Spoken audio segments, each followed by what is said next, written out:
Forget frequently asked questions. Common sense, common knowledge, or Google. How about advice from a real genius? 95% of people in any profession are good enough to be qualified and licensed. 5% go above and beyond. They become very good at what they do, but only 0.1% are real geniuses. Richard Jacobs has made it his life's mission to find them for you. He hunts down and interviews geniuses in every field: sleep science, cancer, stem cells, ketogenic diets, and more. Here come the geniuses. This is the Finding Genius Podcast with Richard Jacobs. Before we begin, a note from our sponsor. I'm Richard Jacobs, Executive Director of the nonprofit Finding Genius Foundation and host of the Finding Genius Podcast. In late 2016, I was rear-ended at 65 miles an hour by a truck on the highway, which sent me off-road into a ditch. The impact of the collision gave me a concussion and other injuries. At the hospital, a CT scan showed that I had thyroid nodules, which turned out to be cancer. It was then, when I had a biopsy of my neck, that I realized even if I was a millionaire, I wouldn't want a second or a third biopsy due to the pain and the invasiveness of it. And appointments at that time for thyroid experts were 3 to 6 months out. And I was worried about dying now, even if that was irrational. So because of this, I've decided to raise money to conduct a literature review on steroids, on the causes of anxiety and depression, a condition that affects well over 50 million people in the United States and hundreds of millions worldwide. Our goal is to create a codex, a guide that reveals all possible treatments for anxiety and depression for people that live with the condition, or for loved ones that have it, as my wife and my son do. To find out more about our fundraiser, visit findinggeniusfoundation.org and click on current initiatives. And now, to our guest. Hello, this is Richard Jacobs with the Finding Genius podcast, now part of the Finding Genius Foundation. I have a returning guest. His name is Logan Christopher. He's the head of Lost Empire Herbs. And just a quick shout out for Lost Empire. I'm a customer of theirs. And as far as I've seen from the order from them, that the products are really high quality. And I really like his stuff and his ethic. We had spoken, a few months ago, and I received periodic emails from Logan, and one of them really caught my attention. It was about snake oil, the history of it. And I wanted to interview him about it because I don't know of anyone that really discusses the topic. They may, call someone a snake oil salesman, but there's a whole lot of interesting history to it. So, Logan, welcome back. Thanks for having me, Richard. Glad to be back about this fun topic. Well, tell me, how did this come into your mind about snake oil, and what led to you researching the info you had for the article? Yeah, that's a great question. I cannot say for sure. I think I had heard some things from a couple different people, and the fact was we were looking for April Fool's joke for Lost Empire Herbs. So we created this history of snake oil like as a product, as if we were selling snake oil liniment. The interesting thing is when I started to dig into it, it's like, oh, this stuff would actually quite probably work. It's not what everyone says it is. So digging into that history just was a very useful thing. And it's a great case study of how, something in our culture, like that term, snake oil salesman, doesn't actually mean what people think it should mean. It's kind of interesting how the history went one way versus the facts that are there. Yeah, and people use anti-venom. People study the venom of different animals. So why is it so crazy that you would have snake oil or oil from various animals? I guess, it's not that big of an intellectual leap, I would think. That's the thing. So people all across time, all across human history have used different herbs as well as like animals for everything they could possibly need, right? The real history of snake oil, at least where I could pick it up, was that it became a thing here in the U.S. when we brought over a bunch of Chinese people to work on the railroads. And those Chinese people, they brought the herbs, the stuff they used as medicine with them, one of which was a snake oil liniment. And this was specifically the original, from what I could gather, was made by using the Chinese water snake. And this was a high fat, high oil snake. And they would use this and rub it into their bodies so that they would have less pain, less joint aches, which, as you can imagine, if you're working on the railroad, probably 16, 20-hour days, whatever they were doing there, basically slaves, that this really helped them with that. So that's how really this reputation for snake oil started in a positive way. Yeah. Have you ever been able to get a Chinese water snake and try to make your own snake oil, or is that really difficult? Yeah, so here's the thing. After I had done all this research, we're like, well, let's see if we can actually source this. And unfortunately, I was not able to. Could find snake oils, but it was not this specific type of snake. And just kind of based on that, and was like, oh, would we even be able to import this into the country? Because understandably, with regulation, there's some issues around animal parts, especially.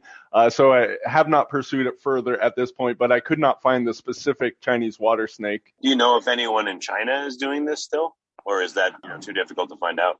When I dug into this, and this was a few years back, I could not get a clear answer on it. And I think part of the thing is like what they referred to as the Chinese water snake back then didn't necessarily have like the Latin, the species name. There could be some different guesses as far as what that kind of official snake was, or if indeed they used a whole bunch of different snakes for this. Yeah, I guess you'd have to speak to some elderly Chinese people in the U.S. and see if like their parents or grandparents used it. And you'd probably have to spend quite a bit of time tracking it down, I guess. It certainly is possible, and it is also possible that other snakes would have similar sort of benefits, that it wouldn't be only this one kind of snake. So one of the interesting things was someone that did actually look into this. The Chinese water snake, compared to other snakes, has a higher amount of the omega-3 fatty acids, most notably EPA. And an interesting thing about that I did not know previously was EPA absorbs through the skin. It's transdermal. So rubbing this on the skin in the joints would actually allow that oil to get into the body. And anyone that knows anything about fish oils and omega-3 fatty acids, we know that these things are anti-inflammatory. So there's actually like a biological plausibility for why this snake oil would have those benefits. Now, so one of the interesting things there is that Chinese water snake, it being a water snake, the reason that fish oils have this fish oil, higher amounts of the omega-3 fatty acid, is one of the things about it is that it's insulating. It doesn't freeze in water as well. So by the snake being in water versus being a land snake, it's going to have a higher component of this and thus actually work better for joint pain and arthritis and that sort of thing. Yeah, that makes a lot of sense. This water snake would be in the same environment as fish would, so yeah. Yeah. So feasibly, if it is specifically the omega-3 fatty acids that are having this effect, you could possibly take some fish oil, open up some capsules, and rub that on your body and see if there's any sort of anti-inflammatory effect that way that can help with joint pain. I haven't run this experiment yet, but it is a possible thing that could work. And, how much oil do you need for that to actually have an effect? That's a whole other question, but it is certainly an interesting thought experiment. Yeah, I wonder what it would do to people that go swimming if you rub this all over your body and you swam. What would it do for you? I wonder if it would insulate you in cold water and you'd be able to swim longer. Interesting idea. It's certainly possible. I wonder how much is actually needed in order for it to have that kind of effect, but yeah. Oh, okay. Do you know how the snake oil was gotten from the snake? Would they just chop them up and boil them, or do you know how it was prepared? Yeah, basically that you chop open the snake, you throw it into water, the oil will separate, float up to the surface, and you can skin it off from what I'm aware of. There probably are some other methods, but that seemed like a simple one that could definitely be done back then. Yeah, that's interesting. So when you learned about this and you wrote about it, is that it? Are you going to take it any further, or does this inform you about ideas for you to come up with new product? Well, so there's more to the story, and just as far as my herb company, we haven't gone a whole lot into the whole topical or liniment realm. There's plenty of other herbal suppliers that do that, and maybe at some point we will, but haven't really. But there's more to the snake oil story that I can continue if you want me to move on. Yeah, definitely. So how did it first start being used? I guess it was just used by the Chinese working on the railroad. And then how did it become a saying? How did a snake oil salesman arise? So there's a few steps towards that. So yeah, the Chinese people were using this, and basically white people or other people would notice that they were using this. They'd ask about it. They'd try it for themselves, and they'd have great effects. But the problem was, getting this Chinese water snake. So other people would begin using snakes that were all over the U.S. instead. And one of the snakes that very available here at the time was the rattlesnake. So as it turns out, as I was saying, the land snakes aren't going to have nearly as much of these omega-3 fatty acids, but they may still have some effects. And, the biological plausibility is that it is those omega-3 fatty acids, but who knows? There could be something else inside the snake oil composition that could be helping with this as well. So anyway, people within the U.S. started to make snake oil liniments using selling rattlesnakes. And, once again, those may or may not have worked. But what really kind of kicked this into the whole snake oil thing was a guy named Clark Stanley. He was the prototypical snake oil salesman, and he would go around selling snake oil. Here's the thing about his snake oil. It didn't actually contain snakes at all. It was a bunch of other ingredients that he was throwing together and labeling it, calling it snake oil, because once again, the snake oil actually had a reputation of being something that worked. And so this was back the turn of the century. The FDA got founded. They ended up finding Clark Stanley, and it was like some tiny amount of money that would amount to only like a few $100s in today's dollars. So this guy was going around selling snake oil that wasn't really snake oil. He gets fined, and that's really where it began to get entered into the public lexicon. It got, Tom Sawyer. It's in the books and movies and all kinds of other things. So that's where he arrived with this idea of the traveling salesman who goes around selling these quack medicines. Before we continue, I've been personally funding the Finding Genius podcast for 4.5 years now, which has led to 2,700 plus interviews of clinicians, researchers, scientists, CEOs, and other amazing people who are working to advance science and improve our lives and our world. Even though this podcast gets 100,000 plus downloads a month, we need your help to reach hundreds of thousands more worldwide. Please visit findinggeniuspodcast.com and click on Support Us. We have 3 levels of membership from $10 to $49 a month, including perks such as the ability to see ahead in our interview calendar and ask questions of upcoming guests, transcripts of podcasts you're interested in, the ability to request specific topics or guests, and more. Visit findinggeniuspodcast.com and click Support Us today. Now back to the show. But if we look at what actually happened, snake oil actually worked, and then people kind of use that name to sell some fraudulent stuff. So snake oil should refer to improperly labeled product, not something that doesn't work in the first place. So he was the first one to essentially get in trouble, and then it kind of grew into its own legend from there, and then it was applied. Yeah.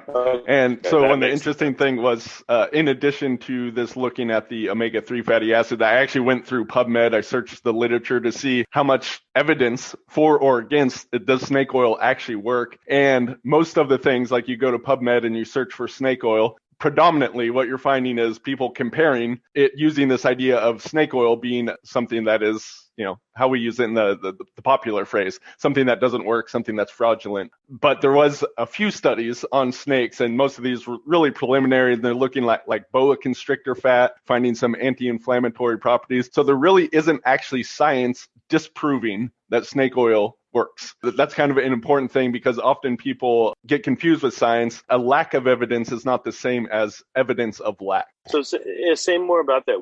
Where else have you seen that's a problem?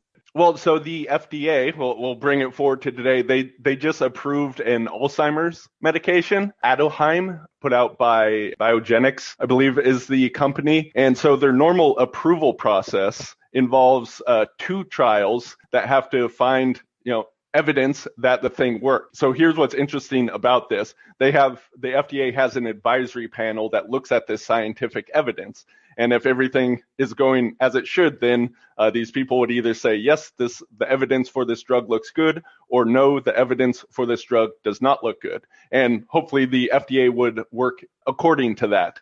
In this case, there's 11 11-member advisory panel for the FDA. They looked at these 2 trials. The trials had actually been stopped short because the primary outcome of the trial showed that this drug did not work for Alzheimer's. That's what the trials showed. 11 of them said that this was the thing. However, Biogen then went back, took one of the studies, just one of them, and was able to basically look at the data in a certain way that showed this secondary outcome of a surrogate marker, specifically having to do with the amyloid plaque that is associated with Alzheimer's, not necessarily causative of it, that it had some effect on this, even though it didn't actually improve the outcomes of any of the patients. And so they went back to the FDA with this, and the advisory panel, 10 of the 11 members said, no, this is not sufficient data. One panel member said he was uncertain. The FDA still approved this drug, despite what the panel members said. And 3 of them at this point, possibly more, 3 of them last week, had resigned in protest over the FDA's decision. This drug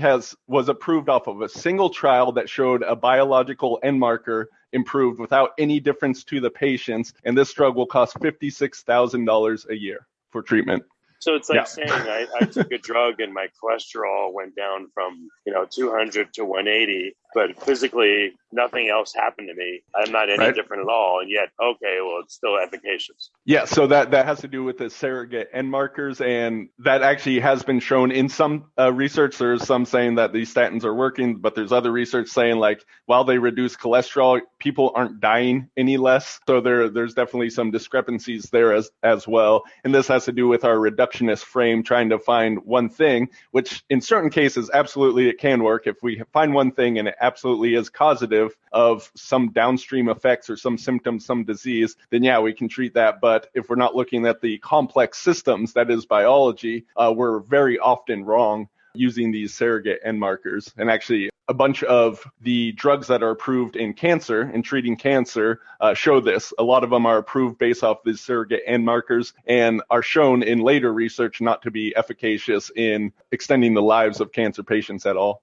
If you like this podcast, please click the link in the description to subscribe and review us on iTunes. Yeah, I was going to ask you, what is the legacy of snake oil? What has it done to the medical industry? And I know we've gotten a bit off topic with, again, what do you see as the legacy of snake oil? What has it done? Oh, yeah, so it's definitely interesting to think about. I really like to look at the history of things and often where you can find something where we went off track with its idea. So here we had Chinese people that were using something that they'd probably used for hundreds, if not thousands of years, the actual oil from the snake. This got kind of polluted. It got fraudulent based off this Clark Stanley guy and what he did, and that entered into the lexicon. And as modern medicine was coming out, that really saw itself as the scientific way of doing things, and science is often mixed together with technology. Obviously, there's overlap between the two, but just because something is technological doesn't mean it is scientific. So with this, they began to see like, oh no, we know how to do everything right, and anything that was done the old way can't possibly be right. And this goes back to the idea of the lack of evidence or evidence of lack. So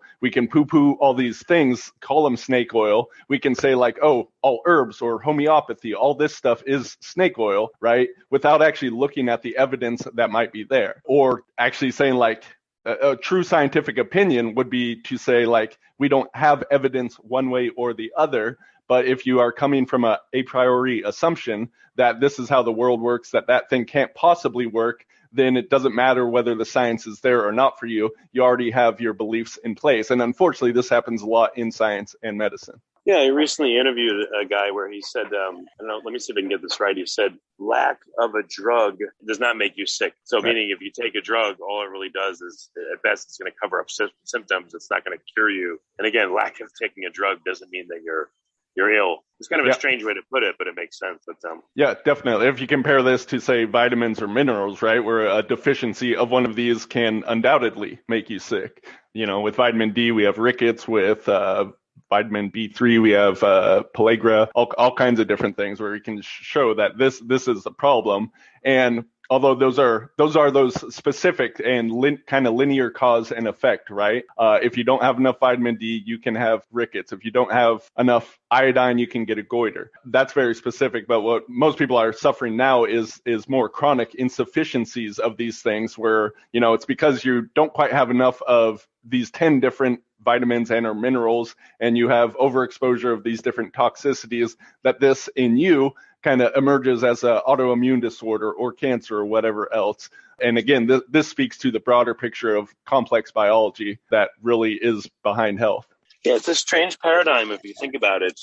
Supplements, they're not considered medicine. They're relegated to this alternative category. And yet what they're supposed to do is reduce deficiencies or eliminate them. But drugs, again, it's not a normal thing you'd have in your body. And it's used to, I guess, suppress symptoms and change what's going on with you. But there's no talk of supplementation. And the long-term use of drugs probably causes a downtrending or an uptrending of all kinds of biomarkers. Like metformin, my wife took it for a while and she wasn't feeling well. And I read up on it and it said, it depletes your B12 at least. Yep. So I had her supplement with B12 and then she felt better. And I tell my doctor and he goes, oh yeah, that's right. Yeah, thanks, buddy. Thanks for saying, So I just wonder what the long-term effect of people taking all these prescription drugs is on, their hormones and enzymes and their other biomarkers. Well, we're witnessing it, right? The rise of chronic disease and everything. It's important to know that initially, like most drugs come from plants and herbs in the first place. Then oftentimes, one, that we find one constituent that we isolate out, thinking that does everything. So once again, it goes to this reductive model of the world, and we don't need everything else. Then we can't just do this because it's a natural molecule. So let's tweak it in some sort of way. And typically this is done for patenting reasons, right? Because then the company can produce this one molecule and no one else can do it for a limited amount of time. And with that means you can make a whole lot of profit on top of it. So this whole model of looking at the world is, one, it's reductive, but also it's really focusing on the money that is behind it. So we don't want to look at even old medications that have been around a long time. That's certainly a problem going on right now, but also anything in the natural world, because it doesn't fit this paradigm that has a lot of money, has a lot of power, that continues to prop itself up, even though there are many deficiencies in this model of the world as well. Well, since you deal with herbs and supplements a lot, in general, what have you noticed with people that take supplements? Are there any trends or things you could point to, or, are supplements, I would guess they're a lot more subtle than drugs. And maybe people are used to like a big hammer, like boom, to try to change this condition or effect. Like what have you noticed? What are some of the generalities that you've seen with people taking supplements? Well, first of all, not all supplements are created equal. So there are many out there that aren't worth anything, and there's ones that can be great. And of course, there's a difference between herbs versus, vitamins and minerals and all these different things. So one of the ways I like to look at it is if we see things on a spectrum. On one side, we have food. On the other side, we have drugs. And in the middle here, so food would be the standard food that you eat, which we also see problems with soil depletion, the chemicals we use, and all that sort of stuff. On the opposite spectrum, you have that single isolated component, often chemically tweaked for patenting reasons, that is going to drive a single thing in the body, which is going to have these other complications, deplete minerals and that sort of thing, like you talked about. In the middle, we can see things like superfoods. We can see herbs. We can see isolated nutrients or extracts that are still coming from food in the first place. And this is a scale because as you move away from food towards drugs, you have these things in between. But even the herbs, right? If you isolate a single component from an herb and highly concentrate it, it's becoming more drug-like in its effect. But still, if it is more natural, it's generally not going to have quite the same kind of impact as a drug will. So the average person out there is swinging wildly from one extreme to the other, where they're eating food that is, loaded up on pesticides, insecticides, that is having these chronic effects and does not have much in the way of micronutrients in there. It certainly has enough of the macronutrients and calories to keep people alive, but not necessarily the micronutrients that are keeping them really healthy. And they're taking drugs to support the deficiencies that are there. So they're swinging from one extreme to another. Whereas here we want to go with the middle path, the golden mean. We work more in the middle of it. So organic foods, which are going to have much more of these micronutrients, have less of a toxicity load. We're using supplements like herbs, like some other things, in order to modulate and keep things at a much healthier level. And this way we don't need to go to those wild extremes. Yeah, I've seen this with, let's say, cancer drugs like tamoxifen. I guess you can, there's ways to get more of the original version, and it has not just one compound, but like 14 different ones. And I wonder, I don't even know how you would study this, but if you take, let's say, a plant compound and it has hundreds of other compounds in it, how do we know how they act and how it helps you? That's the deficiency of the reductive model of science. Like, there's no way to analyze. Even doing science well is incredibly expensive and time consuming. So there's a incentive for isolating this one thing out and seeing what it does. You can't do that for 100 different components and then see the synergies between these 100 different components. Because if you think 1 + 1, but then 1 + 1 + 1, just the amount of things there are in even like 100 different components in, let's say, an herb, then there's so much going on, right? So we can do science where we're testing a whole herb extract, right? And the effects that have on people. But that's one of the deficiencies of this reductive model, and really seeing kind of linear cause and effect and short time frames. It becomes hard to really analyze this stuff super well. So I love science. Science is a great lens to look at the world, and we have to recognize that it is not the only model, nor is it necessarily always the best, because it has these inbuilt deficiencies that make it incomplete at best, and oftentimes flawed because it is missing the forest for the trees. Yeah, and you mentioned, I know in some articles, what's called scientism. And then on this podcast so far, you mentioned something is technological, but not necessarily science. Can you talk a little bit more about those two terms? Yeah, so let's start with technological, not necessarily scientific. I think a good example of this is birth outcomes in the USA. So in the USA, we're the most technologically advanced society ever, right? Some other countries are definitely up near us as well, but we use good machinery. We do all this stuff for babies being born. However, the US has consistently ranked the worst birth outcomes, this means babies dying, all kinds of stuff, of any industrialized nation. How is it that we can have the highest, best technology, but the actual science showing health outcomes, these are inverse of each other? How can that be? It's because technology does not necessarily mean that something is scientifically healthy. So yeah, we can throw 50,000 ultrasounds at you. We can schedule a cesarean C-section. We can do all these things, and the baby is not necessarily better off because of that, right? So we're taking our technology and just thinking we know better than biology, than nature has adapted us, right? And of course, this does not mean that there aren't life-saving procedures right now. You know, obviously, birth outcomes compared to many years ago are overall better off. But once again, we can look at those other countries that use this technology. They just use it a little bit less so, and they have far better health outcomes. So just because we can throw technology at a problem does not at all mean that we should. If we actually look at the science of the health behind things, we're going to see that less technology and actually more natural very often is better.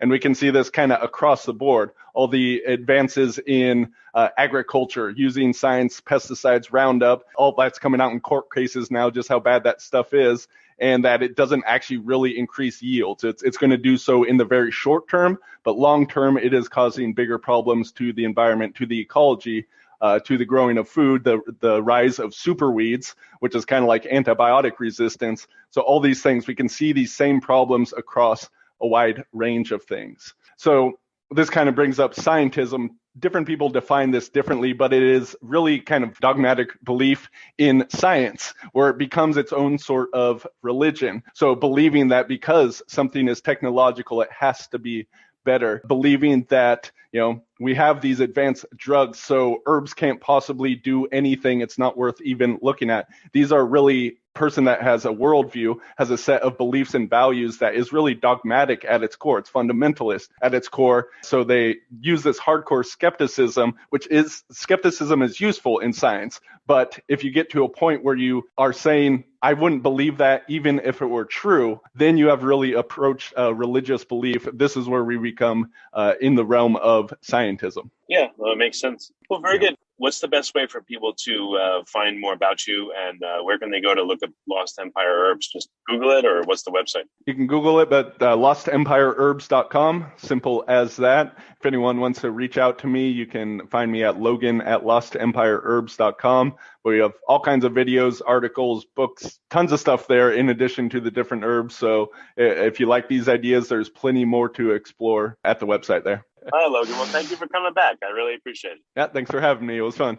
If you like this podcast, please click the link in the description to subscribe and review us on iTunes.